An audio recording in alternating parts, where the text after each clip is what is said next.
I had an idea about how sad and unlucky my sister is. I came up with the perfect plan. What kind of plan? Just watch and see.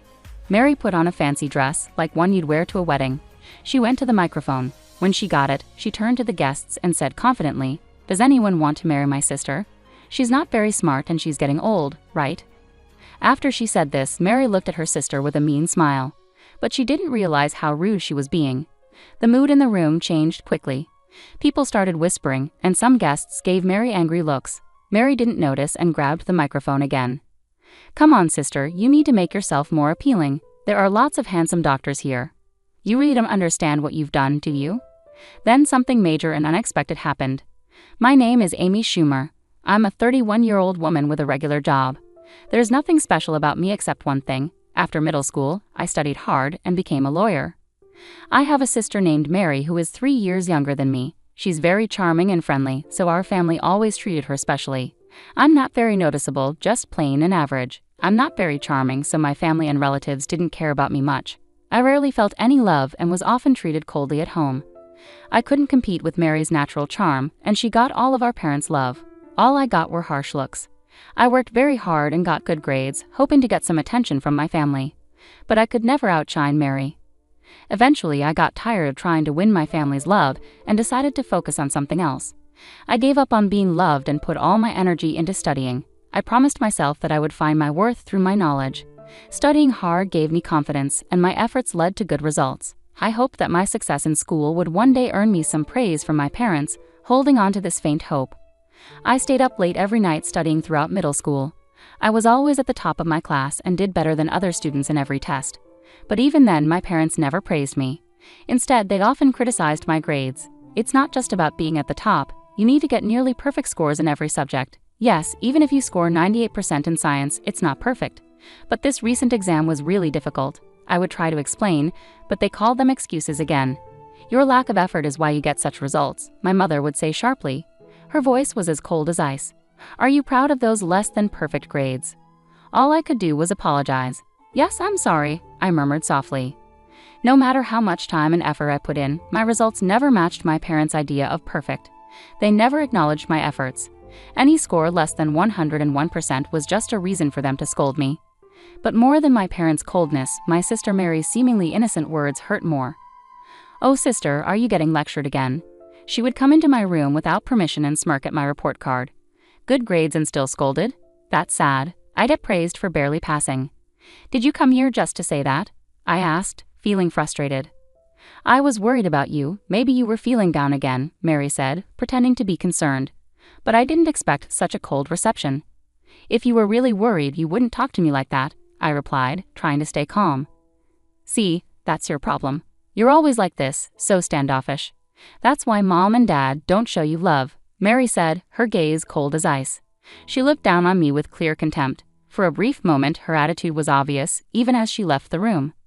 After she was gone, I could hear her cheerful laughter with our parents from the living room. I should have been used to it by now, but the sadness overwhelmed me, and tears streamed down my cheeks. I had told myself many times that I didn't need my parents' approval, and that Mary's words wouldn't affect me. Yet my emotions betrayed me, and I cried. In my hand was the crumpled report card, wrinkled from my tight grip. Once again, I resolved to stand on my own and break free from this suffocating family environment. I knew that excelling in my studies and improving my skills was my way out. From that moment on, I threw myself into my studies with even more determination. One day, as a cool breeze swept through the classroom windows, my father made an unexpected announcement. "Amy, you won't be going to high school. You need to start looking for a job immediately," he said coldly. I was speechless, unable to hide my confusion. "Why would you say something like that?" I asked, my face blank with shock.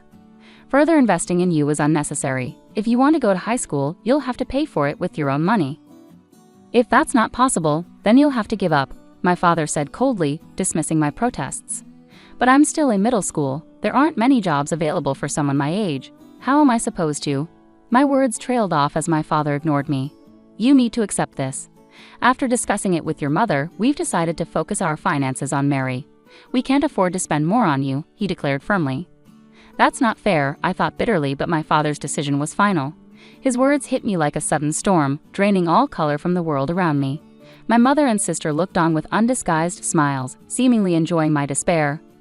"I understand better now. there were options like finding schools with tuition waivers or scholarships. But back then, without knowing how to access that information, I was devastated by the end of my educational path. Since that day, my love for learning quickly faded. Even the praise from my homeroom teacher, who always admired my grades, felt empty. The lack of support for education at home made my chances of going to college seem even more hopeless. Right after graduation, I started working at a local factory since I wasn't old enough to live on my own yet. I stayed with my family until I turned 19, working hard and contributing most of my salary to the household. I saved whatever little money I could for myself, enduring those tough days that felt like crawling through an endless tunnel. On my 19th birthday, I left home. I left a letter for my family and walked away from the place that now only held memories. Their reaction was as if I had never existed, complete silence, no phone calls or letters. Initially, living apart from my family was painful and loneliness shadowed my days. But with time, work kept me busy, easing the loneliness. Moving out and starting my own life relieved the stress I felt at home, bringing a mental clarity I hadn't known before. This newfound peace of mind revived my enthusiasm. I reignited my passion for learning and decided to start studying again from the basics, reviewing diligently. The joy of learning filled my heart once more. I moved on to high school textbooks and immersed myself in extensive reading. Along the way, I became captivated by books on law, sparking a deep interest in the legal profession. Despite only having a junior high education, I discovered the preliminary examination system that allowed me to pursue the bar exam. Armed with this knowledge, I intensified my dedication to studying, using every spare moment, even during short breaks at work. I memorized legal terms during lunch breaks, always preparing for the bar exam. My colleagues, who were mostly older than me, noticed my sincere efforts and supported me. At the age of 24, I successfully passed the bar exam. With this achievement, I left my long-term job at the factory and secured a position at a prestigious law firm. After 5 years of training, I ventured out on my own and established my own law practice. Now I happily serve as a legal consultant for a hospital. Sometimes I wonder what would happen if I told my parents about becoming a lawyer. I think about their possible reactions and if I could finally meet their expectations. Yet deep down, I doubt I'll ever reach out to them. Unexpectedly, a reunion with my family came sooner than expected. One evening after work, I found a message on my phone from my younger sister, Mary. She was getting married. Mary is getting married, I whispered to myself. My 29-year-old sister was engaged to a doctor, and their wedding was scheduled for next month. They wanted me to be there. Despite the long estrangement from Mary and my parents, I couldn't ignore such a significant event, so I replied that I would attend. Mary quickly responded with the date and location of the ceremony. Her message ended with, "Don't forget the wedding gift," which made me smile wryly. It seemed Mary was more focused on the gift than on welcoming me. I arrived at Mary's wedding hoping to reconnect with my family, if only briefly. I wore a carefully chosen blue dress and went through the entrance formalities before taking my seat in the family area, where my father and mother were already seated.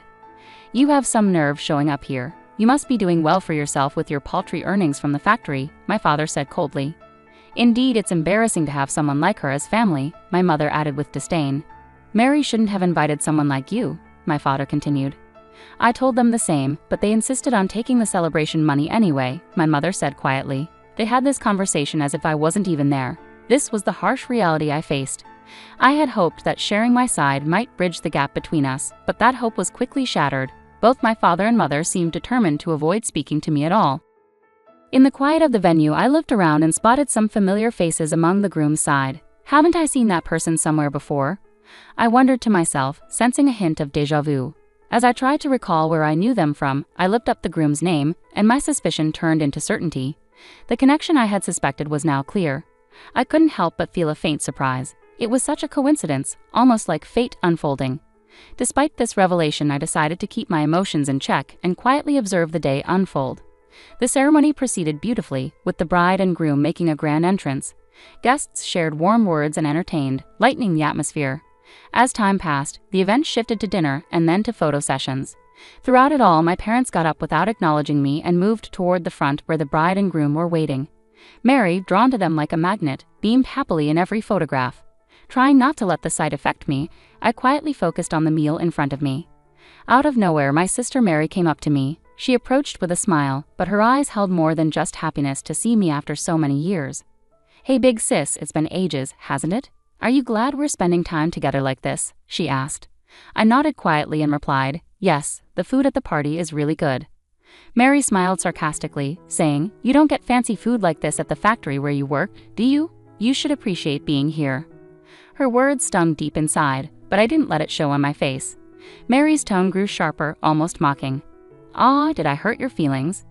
I'm sorry, but isn't it natural for you to feel a bit jealous? After all, your little sister marrying a doctor and all," Mary said casually, as if the apology meant nothing. I kept my expression unchanged and quietly waited to see what she would do next. Then Mary whispered in my ear, "Big sis, because I pity you, I've come up with a great idea." Trying to remain calm, I asked suspiciously, "What idea?" Mary, looking pleased with herself, replied, "Just wait and see." In her beautiful wedding gown, Mary captured everyone's attention. She grabbed a microphone from a staff member and suddenly announced to the guests, "Ladies and gentlemen, some of you may not know my sister is here. She might not have the highest education or be the youngest, but if anyone is kind enough, could you please mentor her?" I felt my face flush with embarrassment. "What are you doing, Mary?" I exclaimed. Mary continued even louder, "Even though she doesn't make much money and lives a simple life, is there someone here who can help improve my sister's future?" All eyes were on me as Mary enjoyed my discomfort with a smug smile. Then, unexpectedly, our usually gentle parents joined in. "Please be kind to her," they added. I couldn't take it anymore. Anger boiled inside me. To be mocked like this at a joyful event, how far would they go? It was unbelievable, but now they would face the consequences. As the mood in the room shifted and whispers spread, Mary, oblivious to being the center of attention, cheerfully called out, "Amy, look, there are so many doctors here. This could be your chance." I remained silent, but my resolute stare spoke volumes. "Your games end here," I said firmly. Confused, Mary replied, "Huh?" I responded calmly, "You'll soon realize the gravity of what you've done." Just as Mary began to offer an excuse, the groom suddenly spoke up, "Please wait. Why is everyone getting up from their seats?" The room fell silent as everyone turned to look at the groom. His co-workers from the hospital were standing up, starting to leave. Despite his efforts to stop them, a dignified man who seemed to be the hospital director approached him with resolve. The recent comments made by the bride were so offensive that I'm shocked. "I apologize, but we can't stay here any longer. We're leaving," the hospital director stated firmly. The groom rushed to intervene, taking responsibility for Mary's words and actions. "Please wait. I acknowledge her words were out of line. I'll speak with her directly and make sure she understands."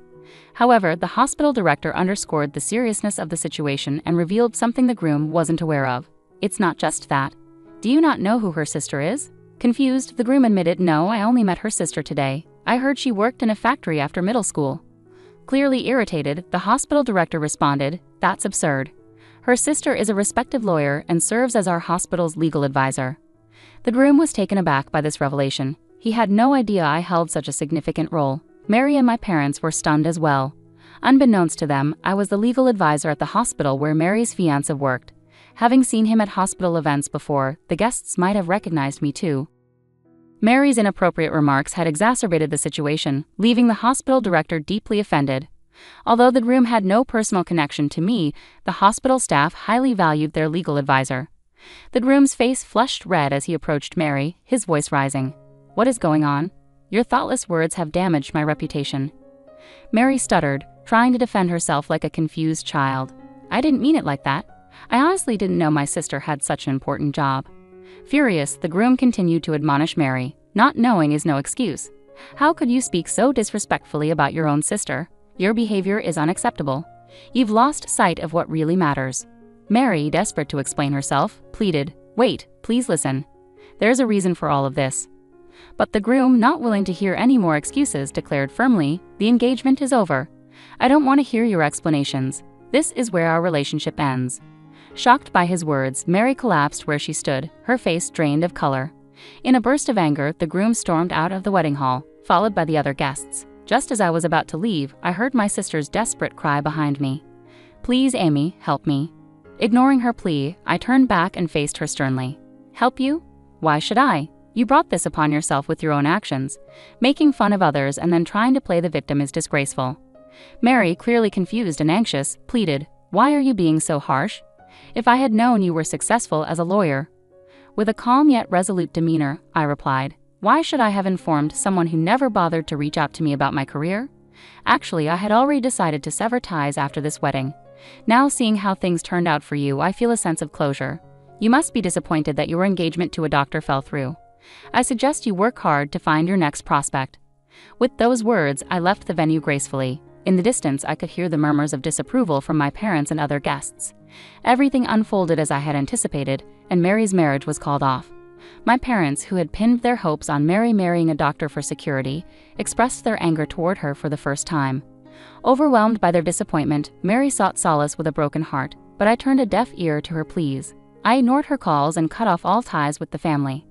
I later learned that Mary had quit her job and was now unemployed, estranged from our parents, and leading a reclusive life at home.